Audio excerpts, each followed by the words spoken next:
Good morning everyone. Perfect competition क्या होता है, चलिए देख लेते हैं। पहले मार्केट का ग्राफ क्या है। मार्केट है ये। मार्केट में क्या क्या है, फर्म हो सकती है, कंपनी हो सकती है, इंडिविजुअल हो सकता है। एक फर्म हो सकती है, कंपनी हो सकती है, इंडिविजुअल हो सकता है। और सेलर्स होते हैं और ये बायर्स, जो कि कंपनी से ख़रीद रहे हैं, फर्म से ख़रीद रहे हैं, इंडिविजुअल से सेलर ख़रीद रहा है सिर्फ। और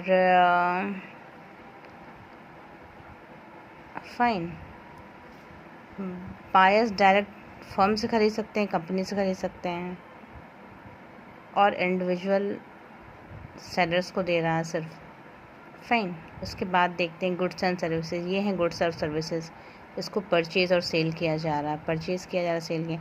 प्राइस टेकर, प्रॉफिट मेकर। तो एक प्राइस डिसाइड होता है और उसमें प्रॉफिट इंक्लूडेड होता है ऑलरेडी। तो इसमें परफेक्ट कंपटीशन होता है, किसी भी प्रोडक्ट में परफेक्ट कंपटीशन होता है। हम देखते हैं कि एक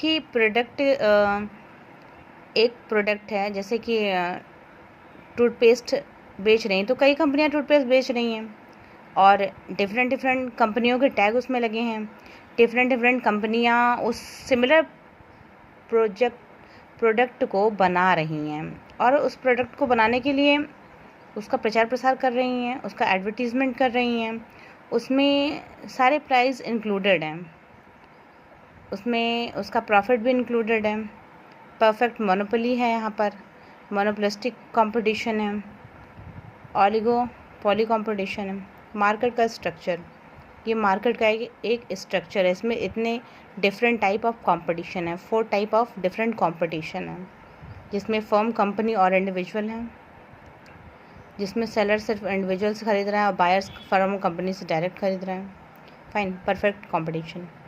In a perfectly competitive market, the buyers and the seller have no rivalry since they are large. Just a second. Since they are large in numbers and individually, they have no influence over the price of commodity. There is a complete absence of direct competition among economic group. In this market, the seller is a price taker. जो seller हैं वो price taker हैं। In perfectly competition market, ये perfect competition का market है। The buyer and the seller have no rivalry. जो buyers हैं, seller हैं, उनके बीच कोई राइवलरी नहीं, उनके बीच कोई प्रतिद्वंदिता नहीं है, कोई प्रतिस्पर्धा का भाव नहीं है। Since they are in large numbers and individual, they have no influence over the price. और इंडिविजुअल्स हैं, उनके ऊपर प्राइस का कोई इन्फ्लुएंस नहीं है over the price of commodity. Price की कमोडिटी, किसी भी कमोडिटी के ऊपर प्राइस का कोई इन्फ्लुएंस नहीं। There is in complete absence of direct competition among economic groups. तो इन इकोनॉमिक ग्रुप्स में कंप्लीट एब्सेंस है डायरेक्ट कंपटीशन का। डायरेक्ट कंपटीशन नहीं है, मतलब इनडायरेक्ट कंपटीशन है। कंपटीशन तो हर जगह है, मीन्स इनडायरेक्ट कंपटीशन है। Fine, let's see what is next. तो एक ग्राफ की तरह समझते हैं, O to Y। ये ग्राफ है जो प्राइस को दिखाता है। O सप्लाई हो रही है, X क्वांटिटी। फाइन, ये क्वांटिटी है। ये जो 1 लाइन ड्रॉ है, O to X, ये क्वांटिटी का दिखा रही है प्रोडक्ट को। प्रोडक्ट की सप्लाई अबव हो रही है और प्राइस यहाँ पर ये है Y। ये बदलते रहते हैं, price O Y, quantity and demand. Demand का ग्राफ ये है। फर्स्ट फिगर आउट सप्लाई इतनी है एंड जो कि प्राइस है उसके हिसाब से डिमांड अभी इतनी है। तो ये जो डिमांड है अभी इतनी है, सप्लाई ये ग्राफ के द्वारा दर्शाया गया है कि सप्लाई हो रही है और डिमांड्स यहाँ तक है। अब नेक्स्ट ग्राफ में cost and revenue. Cost and revenue क्या है? फाइन, क्वांटिटी इतनी है, इतनी मात्रा में ये प्रोडक्ट अवेलेबल हैं। फाइन, और उसके बाद इसकी डिमांड इतनी है। तो हम समझ सकते हैं कि ग्राफ के द्वारा हमें समझाया गया कि क्या क्वांटिटी है, उसका मार्केट में सप्लाई चेन क्या है और डिमांड कितनी है, बढ़ रही है, घट रही है, परफेक्ट ग्राफ के द्वारा हम समझ सकते हैं। Supply curve in perfect competition, तो सप्लाई कर्व बन रहा है परफेक्ट कंपटीशन में। P is equal to AR is equal to MR MC ATC।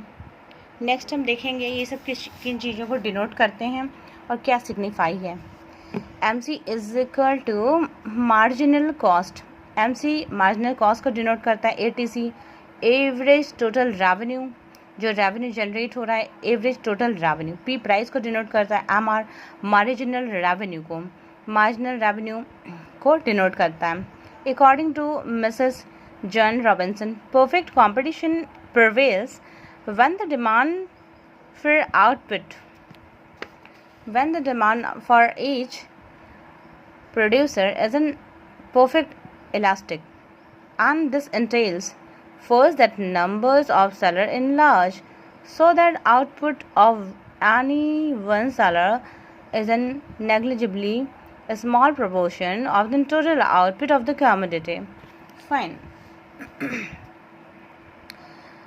And the second, buyers are all alike in respect of their choice between the rival sellers so that the market is perfect. According to Mr. Robinson, perfect competition prevails when the demands for output of each producer is perfect elastic. Means जितनी भी demand है, output है, बराबर supply हो रही है। Then entails first that number of sellers are in large, number of sellers large quantity में है, so that output of an any seller is negligibly small proportion. Output है सेलर का, नेग्लिजिबल है, स्मॉल प्रोपोर्शन में। Total output of the commodity, total output क्या है उस perfect commodity का, उस स्पेसिफिक प्रोजेक्ट का जिस वस्तु को बेचा जा रहा है। And the second that buyers are alike in respect of their choices between the rival seller. और इन सभी के बीच जो बायर्स हैं उनकी अपनी पर्सनल प्रेफरेंसेस हैं, पर्सनल चॉइसेस हैं, और राइवलरी जो है बीच में। अब हम देखते हैं डोर टू डोर भी कुछ सेलर्स आते हैं प्रोडक्ट बेचने, तो उनमें भी आपस में राइवलरी होती है। और हम किसी शोरूम में जा रहे होते हैं तो भी वहाँ पर अगल बगल अगर लाइन से 2-3 शोरूम होते हैं तो भी वहाँ पर राइवलरी होती है। देखा जाता है कि कौन कितना बढ़िया अपने प्रोडक्ट की एडवर्टीज़मेंट कर पा रहा है और कौन कितना ज़्यादा प्रोडक्ट को बेच पा रहा है। तो सेलर्स में राइवलरी है आपस में between the rival seller so that the market is perfect. तो राइवलरी है अपने प्रोडक्ट्स को अधिक से अधिक बेचने की, अधिकाधिक बेचने की। तो इस तरह का मार्केट एक परफेक्ट मार्केट होता है, ठीक है।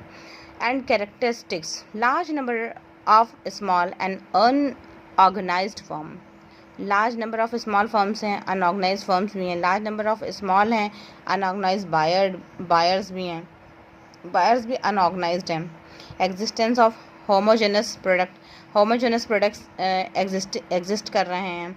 Free entry and exit firm, तो फर्म्स की एंट्री फ्री है और कोई भी जो फर्म है वो एग्जिट और एंट्री कर सकती है। Perfect knowledge of market condition, market condition की जो परफेक्ट नॉलेज है वो है तब किसी फर्म को इस्टेब्लिश करना चाहिए किसी भी एरिया में। The goods and the services are as well as the resources to be perfectly mobile between firms. The goods and the services as well as resources are to be perfectly mobile between firms. Fine. All the firms should enjoy easy access to the market. जो firm हैं उनको easy accessibility government के द्वारा दी जानी चाहिए। बहुत ही hard tough rules regulation norms नहीं होने चाहिए ताकि अपने मार्केट में ये अपनी फर्म को इस्टेब्लिश कर सकें